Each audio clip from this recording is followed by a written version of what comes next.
अब मैं ये यहाँ पर टाइट्रेशन के ये कर्व्स बनाए हुए हैं और मैं अब आपको टाइट्रेशन के बारे में एक ओवरव्यू देना चाह रहा हूँ। तो अब आप इनको देखकर बता सकते हैं कि कौन सा बेसिक टाइट्रेशन कर्व है और कौन सा एसिडिक टाइट्रेशन कर्व है। तो ये जो है ये एसिड्स की टाइट्रेशन है और क्योंकि इसमें हम कम पीएच से शुरू करके ज़्यादा पीएच की तरफ जा रहे हैं, और इसका बिल्कुल रिवर्स है टाइट्रेशन बेस टाइट्रेशन का कर्व। और ये पीएच वाई एक्सिस पर पीएच वैल्यू है, ये पीएच वैल्यू है, और ये जो ग्रीन पॉइंट है ये पीएच 7 को जाहिर कर रहा है। तो हम बेस में लो पीएच वैल्यू से शुरू करते हैं और हाई पीएच वैल्यू की तरफ जाते हैं टाइट्रेट करते हुए। इसी तरह अगर हम एसिड बेस की बात करें तो ये सब के सब बेसिस हैं, क्योंकि इसमें जो पीएच वैल्यू है वो ज़्यादा है। ये बेस, ये भी एक बेस है, और जैसे कि आप कर्व से अंदाज़ा लगा सकते हैं, अगरचे हमने बेस टाइट्रेशन की वीडियो नहीं की है लेकिन वो उसका बिल्कुल वैसी ही होती है जैसे कि हमने एसिड टाइट्रेशन में किया। तो ये एसिड है। तो जब हम एसिड की टाइट्रेशन शुरू करते हैं तो उसमें हम इसेंशियली बुनियादी तौर पर हम OH आयन्स शामिल कर रहे होते हैं जो कि न्यूट्रलाइज कर रहे होते हैं। और यहाँ पर ये मेरे पास इक्विवेलेंस पॉइंट है, इन्फ्लेक्शन पॉइंट है इस कर्व में, और उसके बाद ये और ज़्यादा जो है वो बेसिक होता जाएगा। और यहाँ पर दूसरे कर्व में मेरे पास ये पॉइंट ऑफ इक्विवेलेंस यहाँ पर है, जब OH और OH माइनस और H+ आयन्स की कंसंट्रेशन बराबर हो जाएगी। तो आप बता सकते हैं इसको देख के कि कौन सा स्ट्रॉन्ग एसिड है और कौन सा वीक एसिड है। ये मुकम्मल न्यूट्रल सोल्यूशन है pH 7, जब यानी कि जब इसमें पॉइंट ऑफ इन्फ्लेक्शन आया है, इक्विवेलेंस पॉइंट आया है, तो जिसकी pH 7 है और इसके पास जो है वो कोई भी कॉन्जुगेट बेस नहीं है, और ये एक स्ट्रॉन्ग, यकीनी तौर पर ये एक स्ट्रॉन्ग एसिड है क्योंकि इसमें कोई कॉन्जुगेट बेस मेरे पास नहीं है। और ये हाइड्रोक्लोरिक एसिड भी हो सकता है जो कि एक स्ट्रॉन्ग एसिड है, या कोई और दूसरा स्ट्रॉन्ग एसिड हो सकता है। इस तरह यहाँ पर इस एसिड की टाइट्रेशन में मुझे जो पॉइंट ऑफ इक्विवेलेंस आ रहा है उसमें पीएच थोड़ी सी 7 से ज़्यादा है, और उसके बाद फिर ये बढ़ता जाएगा। तो ये कर्व मुझे बता रहा है कि यहाँ पर क्योंकि मेरे पास इक्विवेलेंस पॉइंट pH 7 से कुछ ज़्यादा वैल्यू पर आया है, तो नतीजा क्या हुआ? नतीजा ये हुआ कि जब टाइट्रेशन हुई तो ये ज़्यादा रहा, तो ये वीक बेस है, वीक एसिड है, सॉरी। तो यहाँ पर मैं OH की कंसंट्रेशन बढ़ा रहा हूँ, यहाँ पर भी OH की कंसंट्रेशन मैंने बढ़ाई थी। तो और यह फर्ज कर लीजिए मैंने इसको सोडियम हाइड्रोक्साइड से टाइट्रेट किया था। इसी तरह ये दूसरी सिचुएशन में मैं बेस की टाइट्रेशन कर रहा हूँ, तो इसका जो इन्फ्लेक्शन पॉइंट या पॉइंट ऑफ इक्विवेलेंस है इसका, तो मैंने क्या किया, मैंने इसमें H+ आयन्स ऐड किए, करते करते वो सारे के सारे OH को खाते चले गए, ख़त्म करते चले गए, और आखिरकार pH 7 पर आकर मेरे पास OH और H+ की जो कंसंट्रेशन थी वो बराबर हो गई और एक मुकम्मल तौर पर न्यूट्रल हो गया, क्योंकि कोई कॉन्जुगेट बेस, कोई कॉन्जुगेट एसिड यहाँ पर नहीं रहा। तो ये एक स्ट्रॉन्ग बेस है और टाइट्रेशन में मैं H+ आयन्स यहाँ पर शामिल कर रहा हूँ। सही।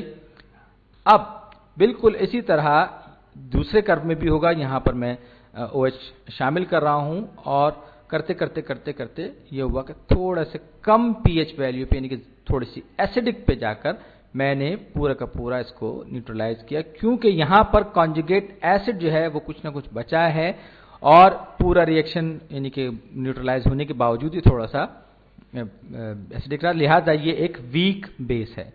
अब याद रखिए कि वीक बेस की जब मैं इक्वेशन बनाता हूं तो वो ये कुछ इस तरह से जनरलाइज इक्वेशन होती है। सॉरी, ये बड़ा हो गया। ये बनाएगा सॉल्यूशन में, एक्वस सॉल्यूशन में AH जो कि इसका कॉन्जुगेट एसिड है, वीक एसिड, और OH माइनस आयन्स को फ्री करेगा या अलग करेगा वाटर मॉलिक्यूल से। तो आप याद रखिए हाइड्रोजन क्लोराइड जो है वो एक स्ट्रॉन्ग एसिड है जो कि कंप्लीटली डिसएसोसिएट हो रहा है, और मैं फर्ज कर रहा हूं कि मैं इसको यहां पर इसी के साथ मैं इसका रिएक्शन करवाऊं, तो OH और H माइनस एक दूसरे को कैंसिल आउट कर देंगे। लेकिन ये क्योंकि एक वीक बेस है और उसमें रिवर्सिबल रिएक्शन भी है, तो कंसंट्रेशन ऑफ OH जो है वो कम जरूर होगी, लेकिन ये जो वीक एसिड बेस जो है ये ज्यादा टूटेगा और AH बनाएगा और OH की कंसंट्रेशन को भी बढ़ाएगा, यानी कि जब ये खत्म होगा उसके बावजूद मेरे पास AH की कंसंट्रेशन बहुत ज्यादा होगी पॉइंट ऑफ इक्विवेलेंस पे, और इसी वजह से ये थोड़ा सा एसिडिक होगा कि अपने कॉन्जुगेट एसिड की वजह से। तो हमारे पास यहां पर जो इक्विवेलेंस पॉइंट होगा वो एसिडिक इक्विवेलेंट पॉइंट आएगा। तो अब हम क्या करते हैं, अब हम जो कुछ भी अब तक हमने किया उसमें हमने सिर्फ जनरल एग्जांपल्स ली थी, कोई न्यूमेरिक एग्जांपल नहीं ली थी। तो अब मैं इसको रियल नंबर्स के साथ करने की कोशिश कर रहा हूं। तो ये मेरे पास pH 7 आ गई, और इसे हम टाइट्रेट करने जा रहे हैं इस एसिड को किसी स्ट्रॉन्ग बेस के साथ। तो ये मेरा इसका कर्व बना, टाइट्रेशन कर्व बना, और ये इसका पॉइंट ऑफ इक्विवेलेंस आया, और इसमें जो रिएजेंट या टाइट्रेटर जो मेरे पास है वो NaOH है, मेरा पसंदीदा है, और इसकी जो कंसंट्रेशन है वो 0.2 मोलर सोल्यूशन है इसका NaOH का। तो मैं फर्ज कर लिया कि मैंने 700 मिलीलीटर्स इसके शामिल किए सॉल्यूशन में, तो मेरे पास ये इक्विवेलेंस पॉइंट आया। तो अब ये जो वीक एसिड है इसका जो ओरिजिनल कंसंट्रेशन थी शुरू करने से पहले, इस रिएक्शन को शुरू करने से पहले, वो मुझे मालूम करनी है कि वो उसकी कंसंट्रेशन कितनी थी इस वीक एसिड की इस सॉल्यूशन में, क्योंकि ये OH उसके साथ पूरा का पूरा रिएक्शन करके इसके H+ आयंस को खत्म करेगा। तो अब वैसे तो दूसरे भी H+ आयन होंगे, लेकिन मेन कंसंट्रेशन उनकी इसी वीक एसिड की वजह से आएगी। तो अब मुझे ये मालूम करना है कि मेरे पास HA की कंसंट्रेशन कितनी थी, क्योंकि जो वीक एसिड है उसमें जितने H+ होंगे उतने ही इसमें OH को न्यूट्रलाइज करेंगे। तो ये मेरे पास इनिशियली 3 लीटर मेरे पास सोल्यूशन था, और जाहिर बात है कि जब मैंने रिएजेंट ऐड किया 700 ml, तो उसने 3 लीटर के इस में जितने भी मोल्स थे या जितने भी मॉलिक्यूल्स थे H के, उनको इस OH ने कैंसल आउट कर दिया या उनको न्यूट्रलाइज कर दिया इस सोल्यूशन में। तो अब हमें इस फिगर में ये बात पता है, इस प्रॉब्लम में, कि मेरे पास ये जो सोल्यूशन है वो 2m सोल्यूशन नहीं कि 2.2 मोल्स पर लीटर है, और मैंने 700 मिलीलीटर या 0.7 लीटर्स, बात एक ही है, लीटर्स इसमें शामिल किए। तो ये पूरा का पूरा न्यूट्रलाइज कर दिया इसने, इस या इक्विवेलेंस पॉइंट आ गया। तो 0.7 0.2 इज इक्वल टू 0.14। तो सोडियम हाइड्रोक्साइड या OH आयंस की जो कंसंट्रेशन थी वो 2 मोल्स के मैंने 0.7 लीटर शामिल किए।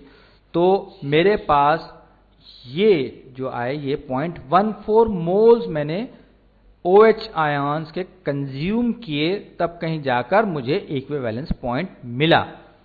तो इसका मतलब क्या हुआ? इसका मतलब ये हुआ कि 0.14 जितने थे उतने ही यहां पर H+ आयंस इस वीक एसिड की वजह से थे, लिहाजा HA की जो कंसंट्रेशन, वीक एसिड की कंसंट्रेशन भी 0.14 मोल्स होगी।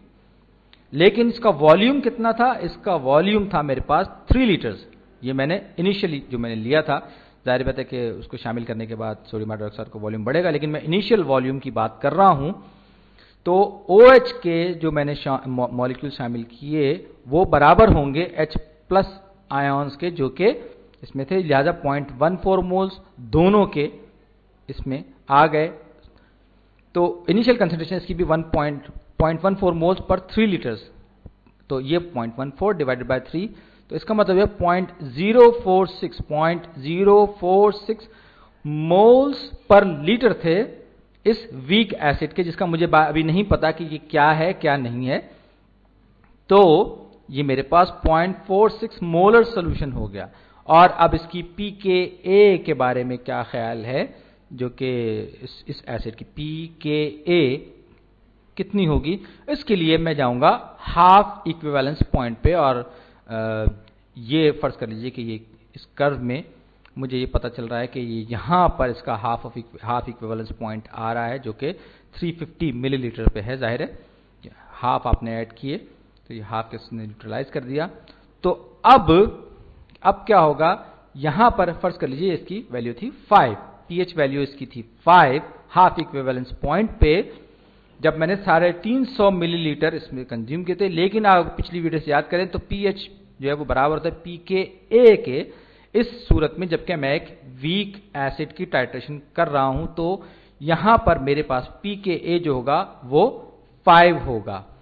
और ये आप एक्सपेरिमेंटली भी ये बात हमारे सामने आती है। तो ये मिस्ट्री एसिड जो है, ये अगर याद रखिए, ये मैं स्ट्रॉन्ग के लिए बात नहीं कर रहा, मैं स्ट्रॉन्ग एसिड के बारे में बात नहीं कर रहा, बल्कि मैं बात कर रहा हूं एक वीक एसिड के बारे में। स्ट्रॉन्ग एसिड मुकम्मल तौर पर डिसएसोसिएट हो जाता है, वीक में जो है ये इक्विलिब्रियम पॉइंट आता है। अगर आप ये कहें कि जी ये स्ट्रॉन्ग एसिड है और इसकी टाइट्रेशन में ये हाफ इक्विवेलेंस पॉइंट है मेरे पास, नहीं, ऐसा बिल्कुल भी नहीं होगा, क्योंकि स्ट्रॉन्ग एसिड मुकम्मल तौर पर डिसएसोसिएट हो जाता है, उसमें कोई रिवर्स रिएक्शन नहीं, कोई इक्विलिब्रियम कांस्टेंट भी नहीं होता स्ट्रॉन्ग एसिड के लिए और इसी तरह स्ट्रॉन्ग बेस के लिए।